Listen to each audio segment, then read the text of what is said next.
welcome to Mindful Mondays with Laura Cross and this episode of Lightning Strikes Twice, Transform Your Life and Finances with Janine Bolon. Janine has been literally struck by lightning. She has worked as an analytical biochemist, homeschooled 4 children, published 11 books and counting, because she's not done writing that yet, and has been married to a college sweetheart for over 30 years and was married.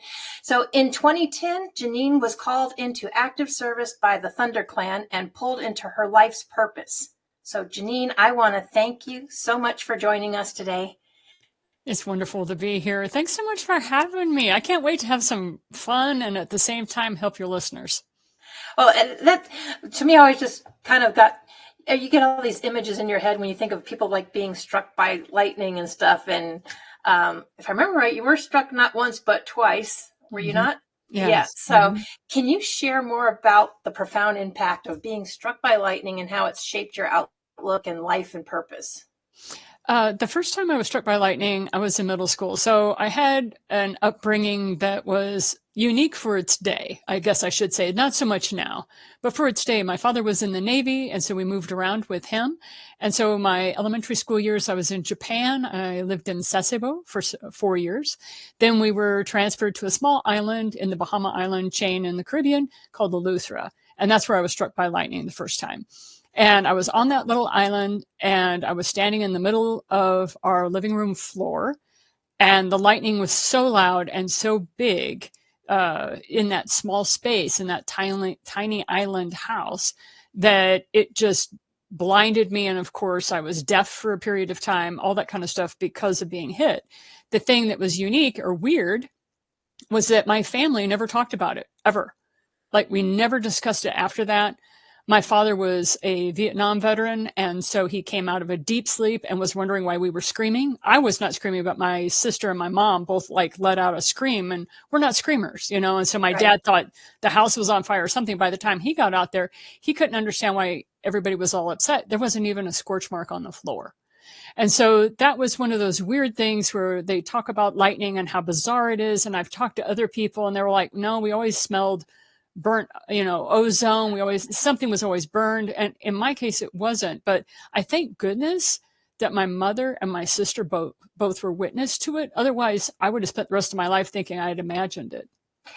Yeah. And but that's I'm curious now, why would you not talk about that? Do you have any idea or insight? No idea. I have no idea why. It was like, my father was a very practical man, being in the military. And of course, he had survived, I think he had 6 or 7 Purple Hearts. He'd been shot multiple times in Vietnam, stuff like that. And so you get to a point where this was very much our family motto. If you're not hemorrhaging, if you're not bleeding, hemorrhaging, if you're breathing, if you're able to breathe, then it's truly not life or death. We're fine. We'll manage to work through whatever situation was. He was a CV. He was in the construction battalion. He saw a lot. And we were used to just picking up and moving and being very practical and pragmatic. And so that's pretty much why I picked the term the practical mystic, is because I'm very much boots on the ground. I'm very much like, if it's wonderful to get all this mystical and mindful tools, techniques. I'm not knocking anybody's paradigm on that. That's great. However, if I cannot implement what you're talking about, like say somebody walks up to me and says, oh, I can read your aura and it's telling me you're an alien from the Syrian Empire or whatever. I have stuff like that happen to me, is why I bring it up. If I have no way of implementing that in my life so that it will make the purpose that I know I have be stronger or more expansive or have a higher impact and uplift humanity, if I don't have some way to handle that in that moment, then I put it in the back corner of my brain and I wait until a time where it maybe will be helpful. But for now, it's not helpful. So I'm going to move on. I'm going to be very practical about that. And so that's how my family handled life. Yeah, and now I understand a little more too, because I know you called me out on your podcast when I used the term snafu, and now you're using boots on the ground. So I think those are all kind of military related, and thank you very much for your father's service. But yeah, I think that all comes from the military background there. But yeah, no, that is awesome. So when was the second time? The second time was not a physical event like that dealt with a storm cloud, but was when the thunder beings called me into service. This is a very Native American paradigm, or indigenous to North America, I should say, is more appropriate. And that is when you are called into service, where you have a mystical event that is life altering. It is complete, and you're very cognizant. So it's not unconscious. It's very cognizant. You're very aware. Best I can describe is you're 100% aware of everything to such a high level that you tap in to your spiritual self, your mental self, your emotional self, and you feel your physical self. Like it's all happening at once. It's total and complete harmonization. I have chatted with other mystics. We don't experience it all the same, but we all have a knowing of, I've had that moment. And those are people who talk about, I woke up one morning and I just knew that I knew. That's more clairsentience. That's a knowingness. This is in the moment you're having it. And some people call it having that waking vision. So it's like almost a portal. I love our new modern Hollywood abilities to show portals, because you feel like portals open and all that you ever were, all that you're ever going to be, and you're sitting there as a singularity in total and complete knowing in your moment. Now, very few mystics have it in the way I did, but that's okay. However you experience that, mystics out all around the world, they know what I'm talking about. They may not be able to articulate it the way I am. They may articulate it differently, but it only happens to, I'd say, 0.001% of us on planet. But those of us that does happen to, no one will ever have control over you again, because you know who you are, you know what you're supposed to do, and you are so purpose-driven that hell could freeze over and you would still find a way to dig a pit. I love that. So for those of us that have not seen that, would you say kind of what you've seen Hollywood, is that fairly close to what it looks like? Not even close. Not even close. Okay, because as I say, a lot of times it's not even close, but they just kind of, But it's a beautiful representation. One of the things I loved about The Matrix was where they would show how buildings could warp and weave. That there were times where reality will warp and weave, and you'll have this bubbling effect that happens around you as you realize that you're being pulled out of what you perceive to be a three-dimensional reality, but is in actuality in a four-dimensional space-time. And you feel that, and then all of a sudden you experience that fourth dimension. Wow, that is cool. So what would you say inspired you? Because you had a career in analytical biochemistry and guiding others. So how did you get to guiding others through spiritual and the financial abundance? The financial abundance thing came first. I think it was part of my training as I was getting ready to be woken up the second time. The training in finances came as a result of me going back to school after 20 years of not being in college. 20 years later, I decided, I need to get my master's in education. Don't ask me why. I just thought I needed to do that. So I did. And I had 4 small children under the age of 7. And there I am trying to get my master's. And what was fascinating was during that period of time, I just knew, and that's where that clairsentience would sometimes be a real pain in the backside. You just know, you have absolutely no logic. I'm an analytical biochemist by training. It's like very linear logic, right? You use set theory. There are variables and paradigms that you use. And yet I just knew that I understood money in a way a lot of people did not. And now I'm not the type that understands money to the level of, say, a Warren Buffett or Robert Kiyosaki or others that are very adept. But I knew that I would always have what I needed. I would always be financially secure and not necessarily independent, but secure. And I knew it because of these principles that I had. And so while I was getting my master's, and please realize this is back in the dark ages, I like to say, the dark ages of 2002 through 2004. Amazon was known for reselling books. Okay. It was, it was not the mega it is today. Yeah. YouTube hadn't come into being yet, and we were all on MySpace. Okay, so I'd like to put that into context. I had a moment where my advisor said, Janine, you have the 60-40 principle that you're teaching all of your students in physics class. you're teaching it to every single one of the faculty members who ask you about money. We want you to make it your thesis, and we want you to make a book. And I was like, I don't have any authority. Publisher, I had 35 rejection letters. There wasn't a single publishing house that would even look at me because I was a so-called college professor. But it wasn't like I was, in money. I was a freaking mathematician and physicist. It was like, whatever, right? Like Right. what is not appropriate for us. So I found this really cool thing called POD, print on demand services. And you could, it's all the rage now. I feel like Yeah. everybody's finally joined my party, is what I kind of there you feel go. like. But anyway, so I printed my master's thesis on a POD service. Why? Because I had people asking for my master's thesis. Like they couldn't keep it in the college library because people kept stealing it. And they'd be like, oh my God. So I was going to, oh my God, this is another thing. Kinko's, you go run down to Kinko's. Don't see those anymore either. No, you don't. Anyway, and so it was costing me $15 every time to build it out. So I was asking people for $20. And that's how my book, Money, It's Not Just for Rich People, started. It was not because I saw myself as an author or even a financial expert. I don't consider that.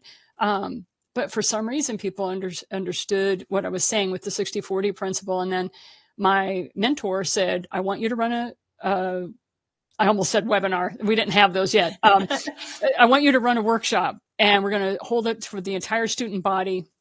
And for 3 months, I want you to follow people, and I want you to coach them. And mentoring and coaching wasn't quite a thing yet. So this was all kind of revolutionary for its time. And so Right. I said, okay, I'll do it. And so I mentored 35 families, and all but one family became wealth accumulators in 90 days. So that's how it started. Wow. And I did put your website up there, the 8 Gates, because you have links on there as well. So anyone that's interested in getting those books and reading, they can grab them from your website, I believe, correct? Yes, that's totally fine. And there's also a place where you can get my Ditch Your Debt While Banking Bucks. That's my newest version of the 60-40 principle. You can get it for free, and I have a free online course, so you don't have to pay a dime. Okay. And if you need help understanding where that is, just email me or talk to Laura. She'll be able to get you in touch with me. Yeah, absolutely. So how do you believe one's spiritual, emotional, and physical state intertwines with their financial well-being? It's all the same, is how I like to state it. One of the challenges is a lot of people have been so filled with some sort of trauma, they escape into their head. I know I was one of those. There was a lot of times where I was in life or death situations when I was quite young, and I didn't quite understand what was going on around me. And so there's a lot of trauma and drama that you can have in your own head. And when that happens, please realize that also activates your sacral chakra. And so one of the fun things that people like to share is they're like, oh, Janine, what kind of healer are you? And I go, first chakra healer. And they're like, oh, so you don't do anything spiritually? And I'm like, until we work on that, sacral chakra, I don't care how good you get spiritually, you're going to get pulled down into your boots and deal with what's happening on planet Earth right now, right in this moment. So it's always a lot of fun. I always say, no, I don't do any of that other stuff. I'm just a first chakra healer. So are you still working with individuals and uncovering what kind of barriers they have that hinder them from financial progress? Or are you going more towards, because I know you're kind of start a new realm, and I know you have the practical mystic, and you do a little bit of everything. So it's kind of hard to... Well, this is the thing. I attract 4 different demographics. And so this is a marketing nightmare. As far as any marketing person will tell you, a confused client will not buy, a confused customer will not buy. Well, and so I kind of say, well, it's okay. I just operate in 4 different demographics. The first one is financial freedom, get out of debt, that kind of thing. I said the second one is I help authors write their story, write their legacy. A lot of people are getting older, and since photographs and album covers, so much has changed in the digital era. We're actually losing family legacy because of the digital era, because a lot of the people are dying, and then people aren't scanning photos, all that kind of stuff. So I work with people on how to build their legacy, right? So that's authors. I help authors. All right. Then The third one is I'm really good at business. Don't ask me why, but I am. I've been running businesses since I was 10-year-old. I understand how to make things profitable. I understand how to build your business so you stay in a profit margin. And so I have the thriving solopreneur. So that's the third demographic. Now, the fourth one, that's fun. That's the spiritual demographic. And I absolutely love working with my woo-woo community, as my scientific friends call it. The woo-woo community is great. They're so good. They understand helping people with their drama, their trauma, their subconscious rate limiting beliefs and blah, blah, blah. But these healers, they're really good at that. And yet they suffer from their own scarcity mentality, or they don't know how to handle money well, or they just don't know how to get a grip on money. It's been confusing to them. They've never really understood it. And that's where I seem to be able to help them, is say, all right, you know a lot. You have these amazing spiritual gifts. Let's keep you in a profitable place. And that's what I do. So money is involved in all of those categories. So it's just the four different demographics. Are you in debt? Are you a writer? Or do you want to be an author? Are you a business person? Or are you a mystic? It's up to you. So you really are a financial first responder and a first chakra healer for any of those. Right. And you just for kind any of those. Yes. Yeah. Mm-hmm. Yeah. Yep. That I think it's beautiful, because a lot of people don't even, think about how all that intertwines, but that's why some people think you can compartmentalize it, but really one affects the other. I mean, it is all intertwined. It really is. And that's why marketing people look at me and go, oh my God, your website is a mess. It's a nightmare. How do you even make money? And I go, because I do a lot of podcasts and I do a lot of TV shows and stuff like that. So people hear my story, and then they realize when they hit my website, there's a lot there, but the easiest way is just join me for Open Friday Coffee. Just join me for Open Friday Coffee, and then I can give you direct links, and you don't have to worry about going through a funnel. Yeah. And speaking of that, you do have the Janine Bolon Show, the YouTube channel, which I got the QR code up. So, and that links to many of your shows and words of wisdom there. I know I was listening to a few of the Practical Mystic myself, but loads of good information. I just love your heart and all that you pour into people too. It's not something you find much nowadays, but so especially the financial help. So what key principles or teachings do you impart to spiritual seekers of various paradigms, and, to deepen their connection with their source? And how do you do all that? First, we were talking about money, so I would like to no, it's all the same subject. It's all the same subject. So in order to answer that question, we have to go back to the foundation. Realize if you're struggling with money and yet you find yourself incredibly spiritual, if you were to draw a circle around the crown chakra, it goes perfectly into your root chakra. Okay. If you draw circles around, this is how they're connected. So people who are incredibly spiritual, I know they've had some event in their life that has caused them to feel not only unsafe, but life or death. And that forces you into the spiritual path all on your own. Nobody has to do anything for you. You either become an analytic to where you want logic and only logic, and you're only going to make choices based on data, or it forces you into the intuitive space. And a lot of people go, oh, that means your heart. I'm like, no, it's the eye of God. It's that third eye. I force you up in there. I said, it takes time for people to go back into their heart after they've had that kind of an event. And we encourage people to go into their heart. And this is why almost everywhere you turn, people are like, just breathe, just breathe. You probably hear it so much you want to scream. And I don't blame you, because I was the same way.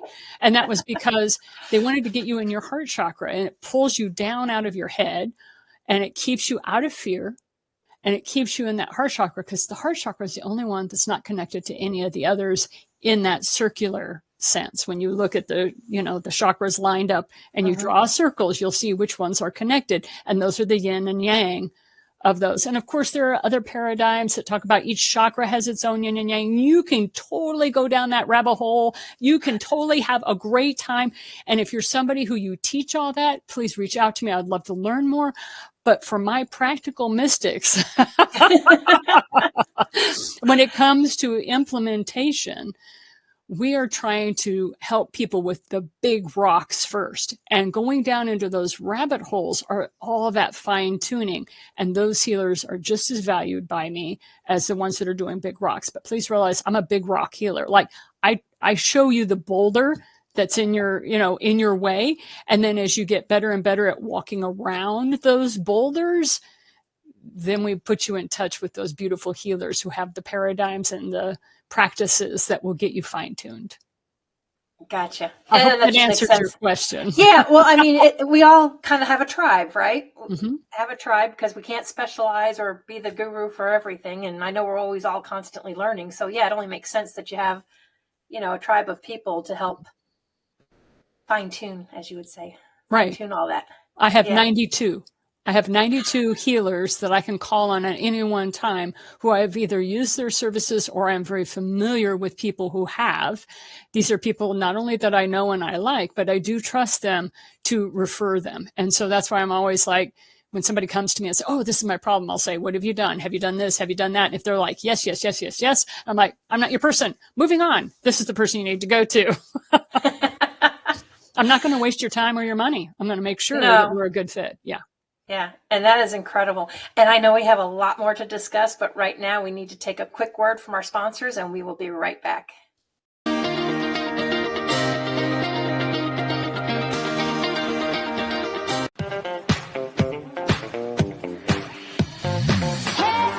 we got soul. Oh, yeah, we got soul.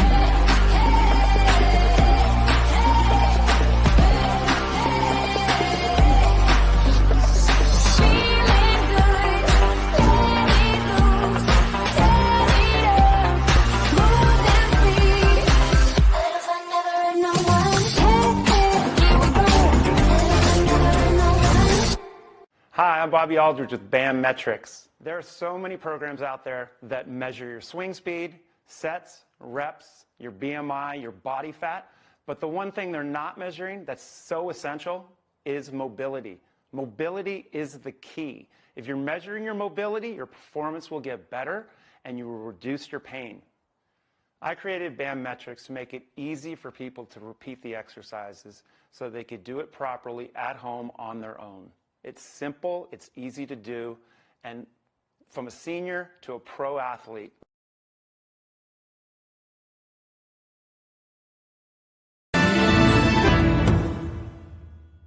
Hi, I'm Sarah Stockham, and I'm host of Simply Sarah. Join me Thursdays at 3 p.m. Pacific on the Achieve TV network for the best energetic tools to elevate your amazing life right here on E360 TV.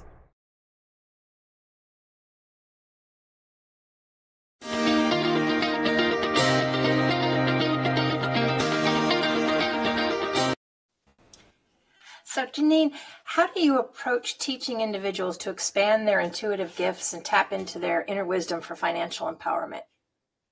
Most of the people that come to me are pretty aware of their own spirituality. And so what we do is we start them off with the basics. I'll ask them, how comfortable are you with a calculator? There have been some practical mystics that I have met who are so spiritually oriented that they were actually unable to do the math. And we're talking simple arithmetic. I'm not talking about algebra. We're not even close to calculus. Okay. We're talking about what I call consumer math. They really didn't know how to do that. So I start off, first of all, asking that question. If people go, oh yeah, I got that on lock. I'm like, okay, so you have compound interest. And they're like, oh my God, I feel like I'm under fluorescent lights and I see rows and rows of desks and I'm sitting there with my number 2 pencil and you're asking me a question about math. That's usually where people of our generation go when I start mentioning math. They freak out and they think about all the little circles they had to fill out for their, test scores. So I like to calm them down and say, look, I want you to get a pen. I don't want you using a pencil. They're like, what if I make a mistake? I'm like, good. That means you're learning. So just cross it out and start over again. And literally, I'm pretty basic when it comes to stuff. And I'm asking questions like, well, how much money did you spend last month?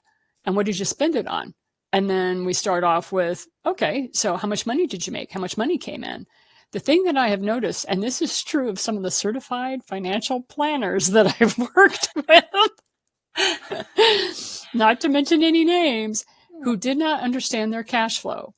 They did not understand where their money was coming in from because everybody just assumes it's their paycheck, and they did not know where their cash was going. And if you do not know that basic thing, which is why we track our expenses, that's the very first thing I have people do. And they're like, oh my God, it's so laborious and I hate it and I don't like it. And I'm like, then find a tool that allows you to do that easily. But the thing is every dime that you're spending, is it going to something that is in alignment with your purpose?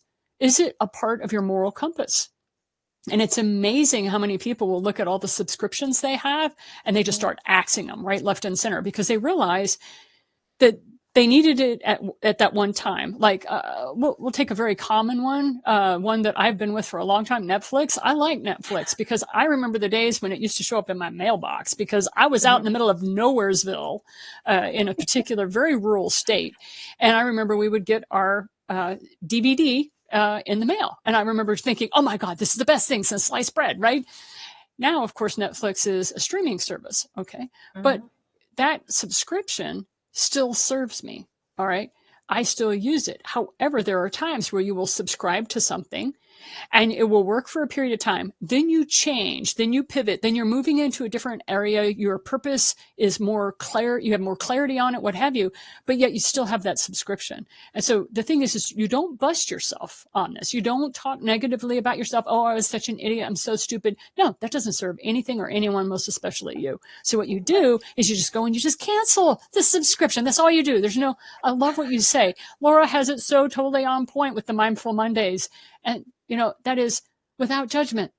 Okay. And that includes on yourself. All right. So mindfulness without judgment means I no longer need that. And just like a tree that lets go of its leaf, does it have a lot of judgment? Oh my God, leaf, buck up and get on with the program. Why are you turning orange? You're supposed to be green, baby. We need chlorophyll. No. Right. But unfortunately, people treat themselves that way. And that's how I want people to treat expenses that they no longer really need anymore. They can just let it kind of pivot out of their life, and no judgment with that, because there's a lot of excess energy used in judgment, and all it does is slow your progress down spiritually and physically. Yeah, it really does. And I think it tends to carry over, into everything else, and you don't really realize it. And that is a really good tip to start. But what are some practical steps also that people could take to transition from living paycheck to paycheck to a life of abundance and financial freedom? Because I know the majority of America, at least, is still paycheck to paycheck. So depending upon what type of computer you have or how you access the internet, in whatever way you do, get your Microsoft Excel spreadsheet, or get Google Sheets, or you can use Macs. I think the Macintosh has numbers, and put in expenses for 2024 and start tracking every penny that you spend, and start tracking every penny that comes into your world. And this is the thing that my people find out. You do that for 3 months. What is amazing is people say, the only money I get is money I get from, my paycheck to paycheck. All of a sudden they start seeing all the other ways that money comes into their lives. Because I turn to them and I go, how many things did you get at a discount? How many times does somebody say, normally I charge people $5. Give me $3. $2 you saved. Whatever that is. Even if it's not income as far as money coming in, you're getting discounts all the time. Why? Because you're a good human being and people like doing business with you. It's amazing. If you are a good human being and you treat people like people, it's amazing how many things people give you at discounted and they don't charge the enormous rates. Why is that? Because you're not a pain in the butt to deal with, and they like doing business with you, and they want you to come back because you're a fun customer to be with. I'm not talking about big corporations, but I am talking about those people you support who are solopreneurs, or maybe they only have 10 employees. That's what we're talking about. The little independents. Oh my gosh, they love customers who are easy to work with, right? Yeah. Your small businesses, your small communities are often like that. And if you've ever been living in big cities and stuff, you might find you miss that unless you visit a lot of the smaller businesses. It's a totally different dynamic. In bigger cities, they are there, because I used to have time where I was in LA or Chicago, you have to search it out, but I do find them, and I get on a first name basis. And I used to get faux a lot from a little corner area in Chicago, and I got to know the names of the people, and they had American names. I always laughed about that. I'm like, okay, John, we know that's not your real name. And he would always laugh at me. But anytime I walked in, they called me by my name, and I make sure I get faux from them. And I ordered similar things every time, unless he had something new in. He goes, we got something new in if you want to give it a try. And I'm like, I'm up for anything. Let's go. And so that's where you want to be with people. It's just treating people like people. But I know you asked me for a different tip, and I gave you the very same one. Why? Because this is the basics. If you are not going to take the time to understand where you are in your financial journey, I can't help you. If you come to me after having 90 days of tracking your expenses and you still need my help, then we'll talk. But that is the key. And believe it or not, the very first couple of courses, the first couple of lessons of my courses is like, here's your Zoom link. This is when we meet. This is blah, blah, blah. Start tracking your expenses. Do this, do that. Very first class, I go, okay, welcome. Nice to have everybody. So how you doing on tracking your expenses? Deadpan. So you get the deer in headlights. And I'm like, okay, well, it's been lovely chatting with all of you. When you do your bring your spreadsheets. We're not going to be looking at them, but I want them pulled up on your computer so that we can talk about the expenses you're having, blah, blah, blah, blah, blah. Great chatting with you. Talk to you later. And they're like, whoa, whoa, whoa, whoa, whoa. What? That's it? I'm like, you must do the homework. Otherwise, you don't get to talk to me. I'm sorry. I've been a college professor for over 35 years. If you're not going to do the homework, I'm not wasting my time, right? Yeah. Because your time's too valuable too. And that's the thing. Sometimes you just really need a spear in the butt. And I do that to people. I'm very direct. And when people get cranky at me, you could have said that a lot nicer, Janine. I said, yeah, but would you have listened? Right. And the answer is no. Sometimes I'm just that poke in the butt you need. And I'm sorry that you maybe have your feelings hurt. And this is why I don't hang out on social media, because we have a lot of people that get their feelings hurt a lot very easily. And then all of a sudden I'm the bad guy because I pointed out an uncomfortable truth for you. Oh, wham, I'm sorry. Go tell someone else. That's why you have a therapist, And so I'm what they call a cognitive therapist. Okay. Not that I have any training. I'm not trained in this, but I am very cognitive in my practical, and my mysticism is very cognitive. I watch the thoughts of people, and I like to share with folks, and I wish I'd come up with this. I didn't. It's Dr. Pat Allen who came up with this. And Dr. Pat Allen used to say, and I was like, oh my God, sing it, sister. She's singing my song. And that it was, if you want somebody who really will help you with the emotions you're dealing with, you need to go to an emotive therapist. They're the ones that if you say, oh my God, my cat died, and they're like, oh, that must really, how are you feeling about that? That's emotive therapy, right? They're walking you through the emotions, right? Helping you through the grief. Thank God for people like that, because I am not that. All right. You come to me, oh, my cat died. I said, did you get it buried? Everything okay? All right, moving on. We're going to get a new cat. All right. Get a new cat. Let's go. I'm like, and people are like, oh, that's so awful. I'm like, no, you want somebody like me in a crisis. You want somebody like me to show you what the facts are. And you want somebody like me to be very honest about where you're standing right now. Why? Because that cat that you are in grief over and you're sobbing about is up on the fourth dimensional plane of existence, romping around, having the time of its life. It is a soul. It is with its creator. It's having a great time. And you're sitting here sniveling because you miss it down here on planet Earth in a three-dimensional space-time. Is that a little too real for you? I'm not your person. So unless you want truth, real and unvarnished, don't ask me to be an emotive therapist. That is not where I excel. Go to those beautiful people. Oh, I saw a perfect one. It was on the commercials. It was Stacy, what was her name? Oh my goodness. Sharon, I can't remember. She was on the commercial that you guys just saw, and she's delightful. I've actually met her. She has been referred into my network. She is Simply Sarah. Simply Sarah. Yeah. That's her. She actually is asking me onto her show in a little bit.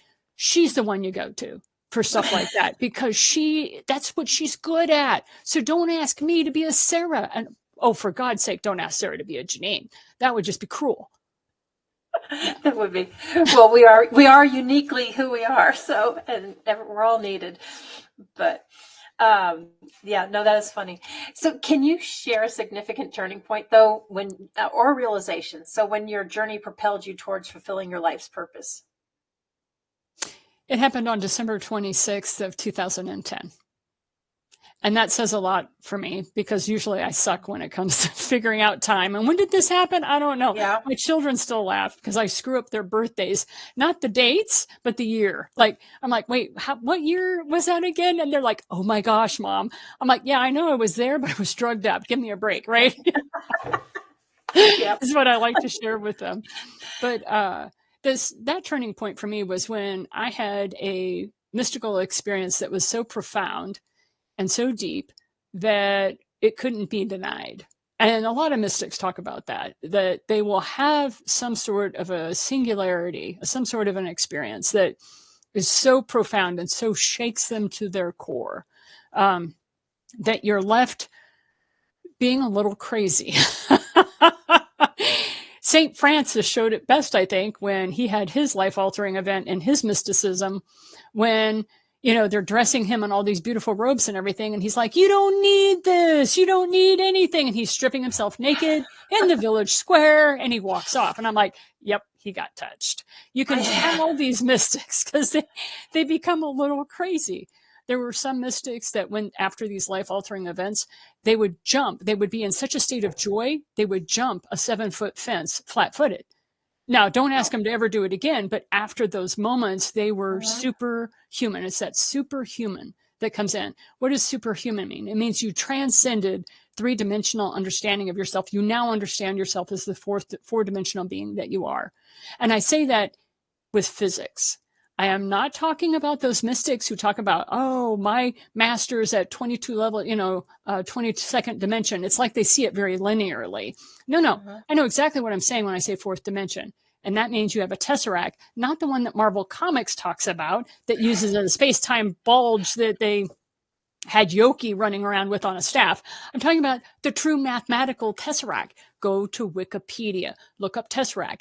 They have a beautiful video that shows you how that thing moves and realize, how do you see something that moves in 4 dimensions if you're only 3-dimensional? Well, that's easy. If we all lived in 2 dimensions, like a flat piece of paper, what would we see? So kind of walk yourself through that. That's why I only go to 4th dimension, because I'm good and I'm pretty excellent when it comes to my mathematics and my understanding, but I can't think beyond 4 dimensions. And I've even had spiritual experiences where I was in the 4th dimension looking at the 3-dimensional universe. And that was December 26th of 2010. That's why when people say, oh, my master, he's a 5th dimensional being, or I'm a 12th dimensional being, or I'm like, have you ever had physics? Do you know what you're saying? Yeah. And that's where I'm a little too direct, because I know my truth. I know what it means to be a 4th dimensional observer of a 3-dimensional space-time. So I'd like to know what you're saying, really. Are you just saying that my guides aren't as good as your guides because your guides are 22 dimensions and mine's only 4? I'm just trying to figure out what you're saying here.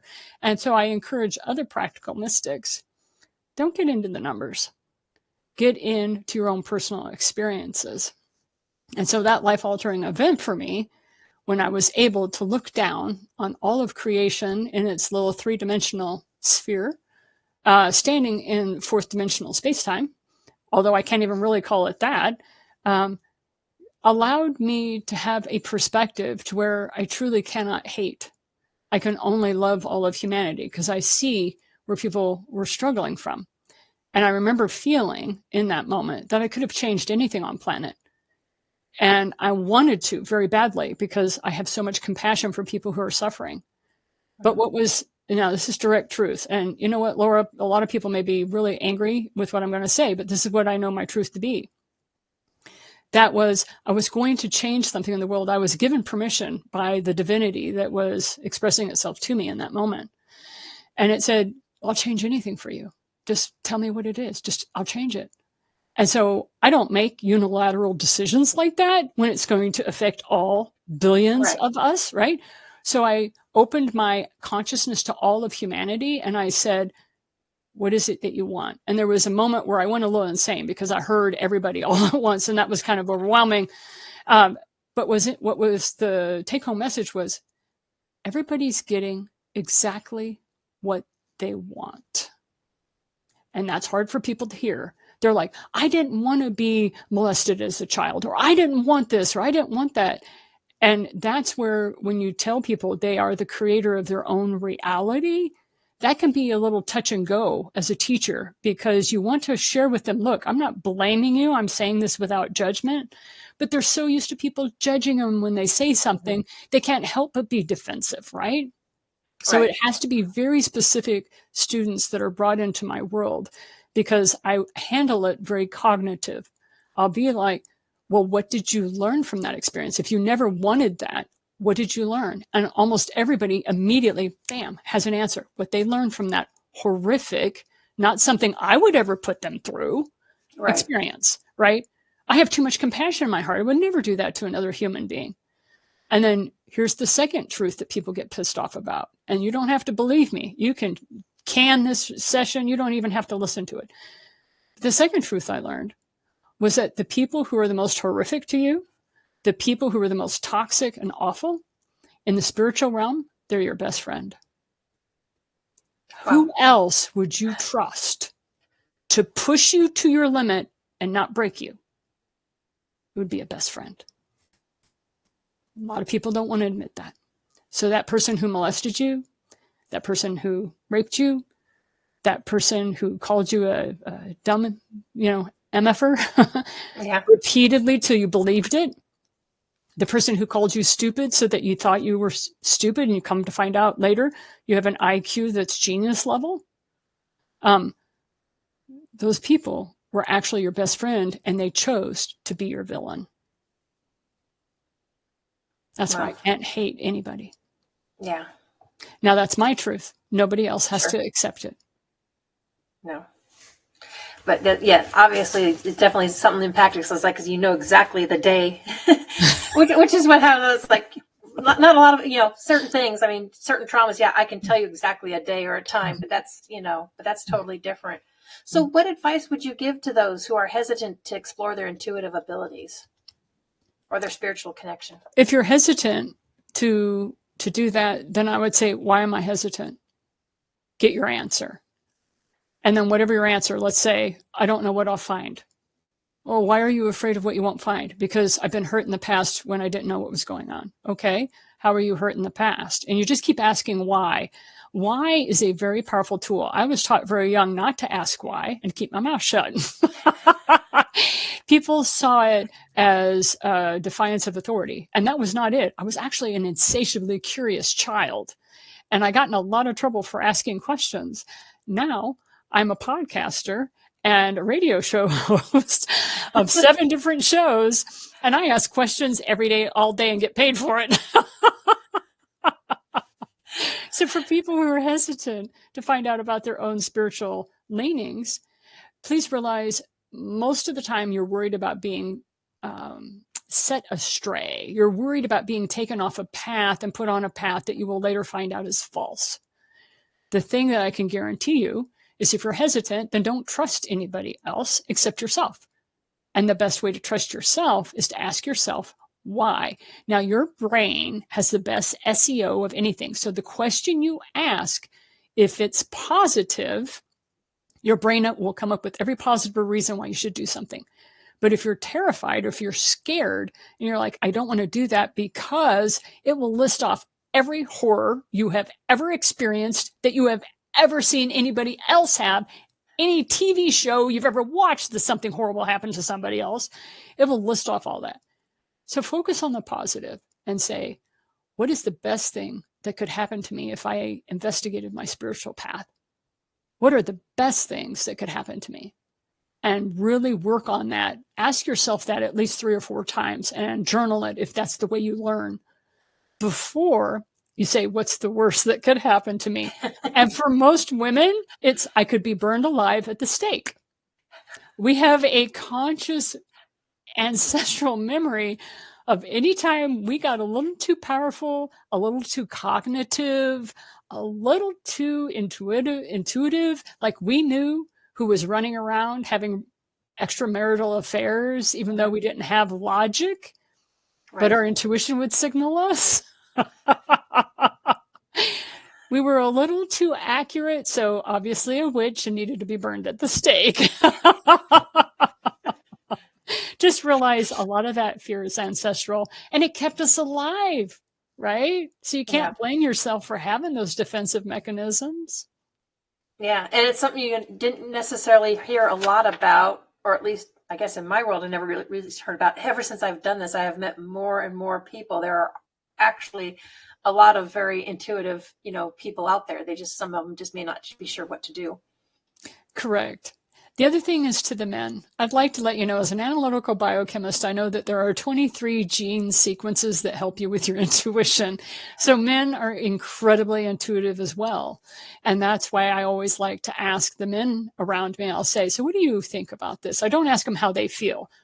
I always say, what do you think about this? And then they'll rattle off a bunch of logic. And I said, what's your best guesstimate? I use those kind of words with men so that they stay in their head.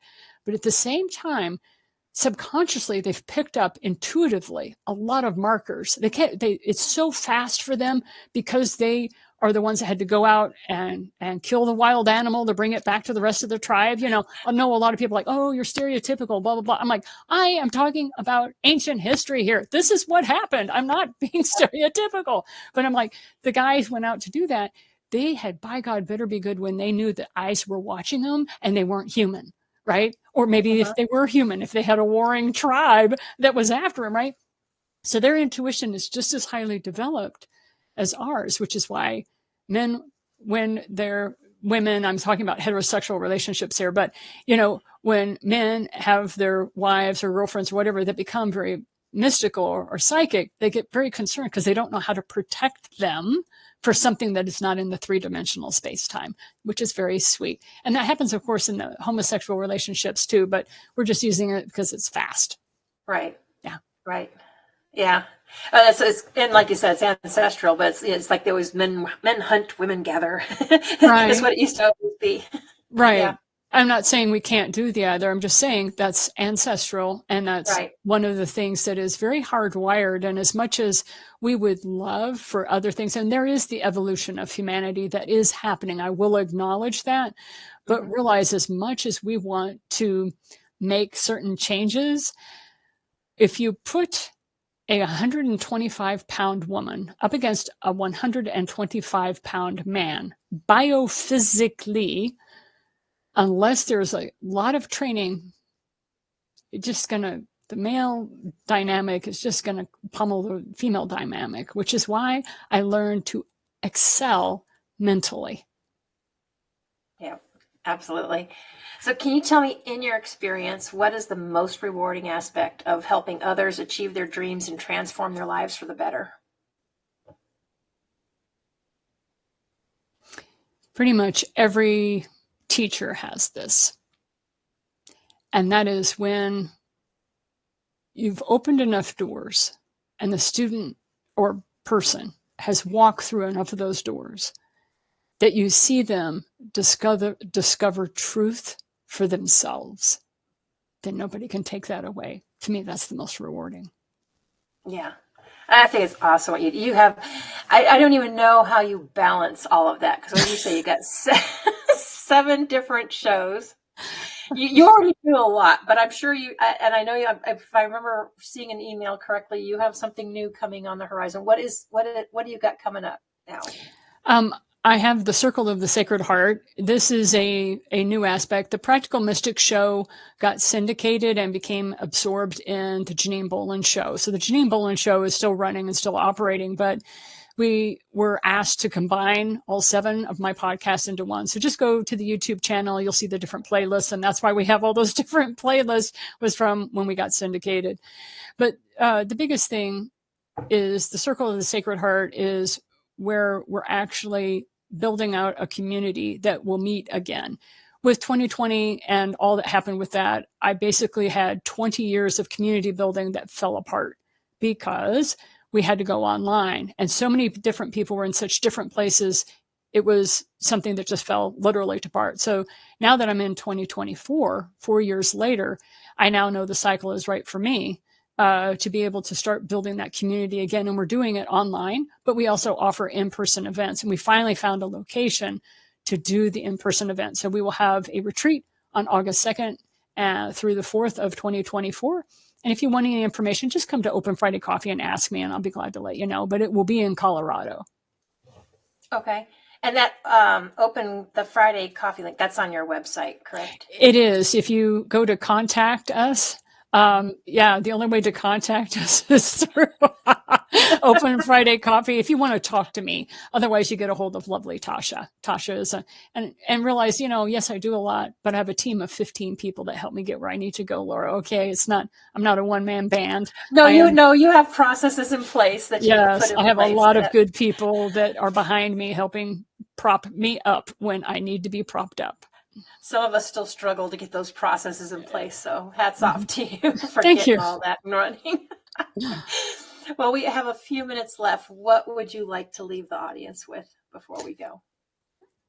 I want you to realize that you're here on Mindful Mondays with Laura Cross, and she is building out her own set of community and people. And if you really like what she has to say, please support her in whatever way your finances, your spiritual situation will allow.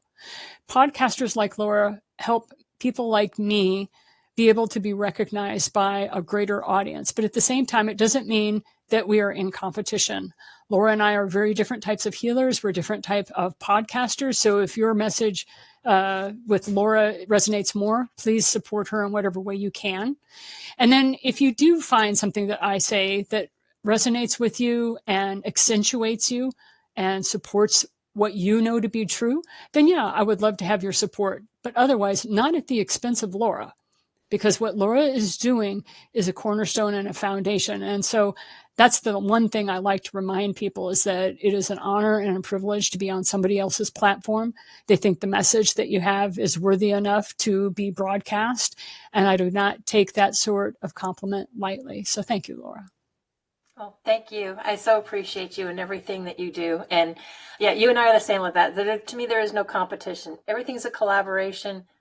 I wouldn't care if there's 10 million other self-care leaders, coaches, whatever. We all bring a different perspective. And that's why I love doing this, is to bring different perspectives. And it's going to resonate with who it resonates with. I believe it finds who it needs to find. Mm-hmm. Agreed. So I want to thank you so much for taking the time to join us today and sharing all your wisdom with us. And she does a number of things, folks. So if any of that resonates with you, or you're, whether it's financial, spiritual, go to her website, go to her YouTube channel. She's got a lot of wonderful podcasts and stuff on there for you to tune into. And I'd love for you to reach out and connect with her. But thank you so much for joining us. And we will see you too. And we will see, I love that. And we will see everybody next week.